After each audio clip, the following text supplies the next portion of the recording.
If this is continuous, find the value of hem and hen. So if this is a piecewise function. So for the piecewise function, for it to be continuous, the limit needs to exist for all the three. So this function which we have is divided into three. So it's like this. We have three functions, f of x1, f2, and we have f3. So we have three functions of x. Now, for this to be true, it means they have a common point here. They all have a common point here. So the limit of f of 1 at the point x is equals to, when x approaches here, of f of x1 should be the same limit as x approaches a for the second function, and it should be the same for the same value of a for the third function. So the limit for all the three should be the same, then it is continuous. So now they are saying, if this is continuous, so they have already told us that it's continuous. What they want is for us to find the value of hem and hen. So it will be straightforward. So what is the value of x? In our case, our value of x is 1. X is approaching 1. So we are going to get the first function, which is this.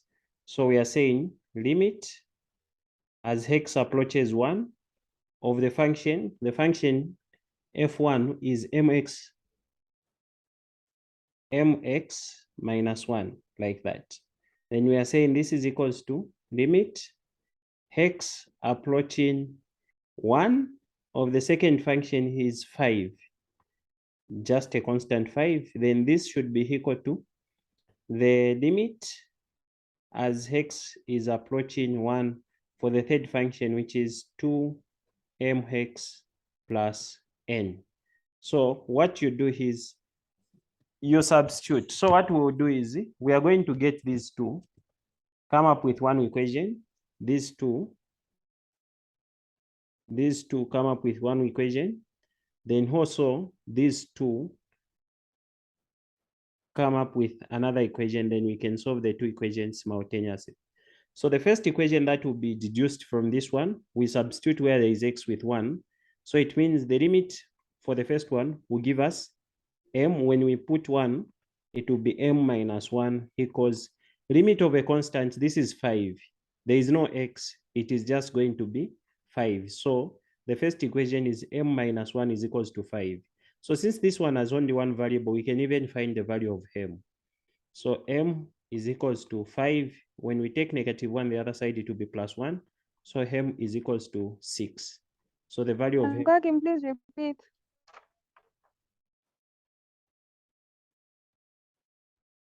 Okay, so I'm saying this is a piecewise function with 3 parts, isn't it? There is mx minus n, 5, and there's 2mnx that they have a common point, which is 1, 1, 1. So for the limit to exist, we are saying when we take the first function, x is equals x approaches a, this constant a. In our case, a is 1, which is this one I've written, and the function f of x1 is this. Should be equal. This is the equal sign, the same limit. So we get the function 5, which is this 5. X is approaching 1, the same one, should be equal to limit as x is approaching 1. So we are going to get this equation mx minus 1, substitute where there is x. It's x that we are talking about, not m, not n. So we are just replacing where there is x by 1. So we have m, this is the m, and x is 1 minus 1 is equals to, then this is a constant, taikuwa temo x.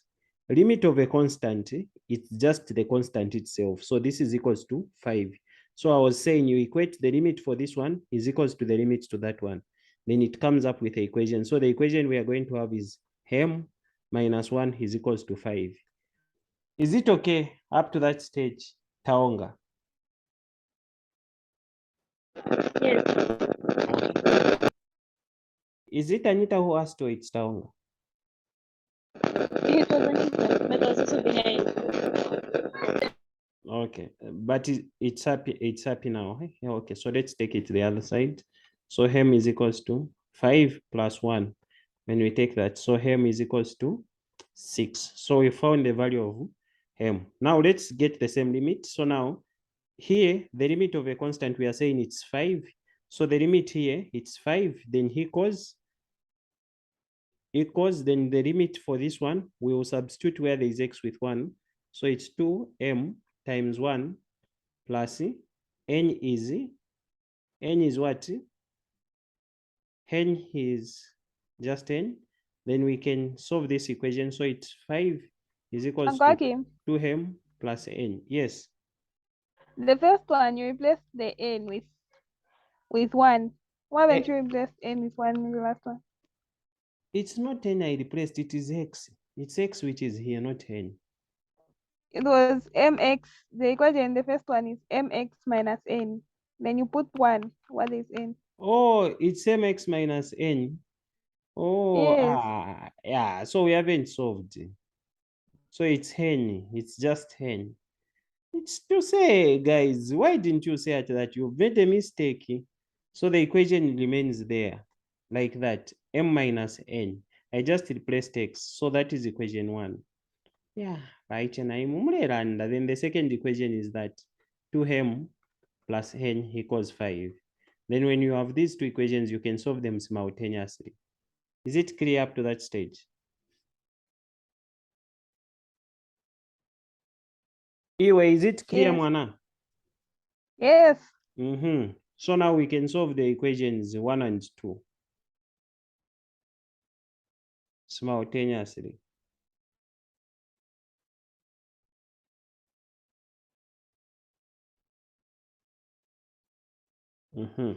So we can, let me rub the bottom part so that we can solve the equations.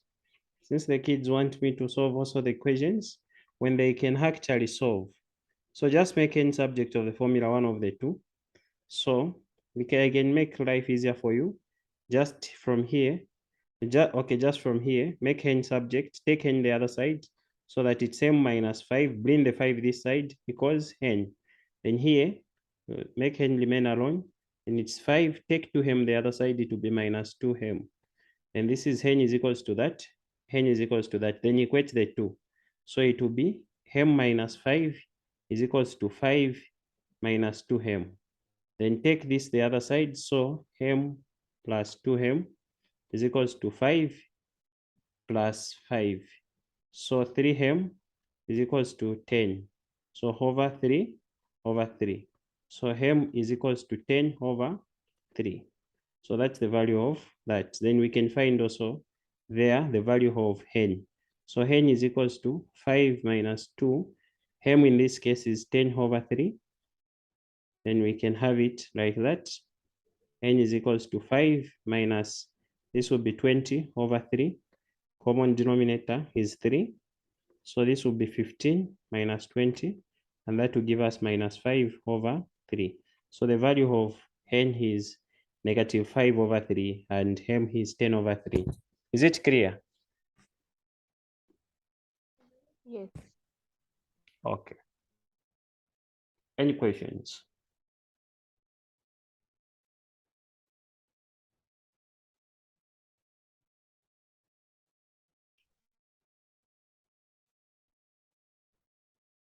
Guys, any questions? Okay, so that is it. So let's go to the other guy's question. It's posted in the group. The other guy has posted the question in the group.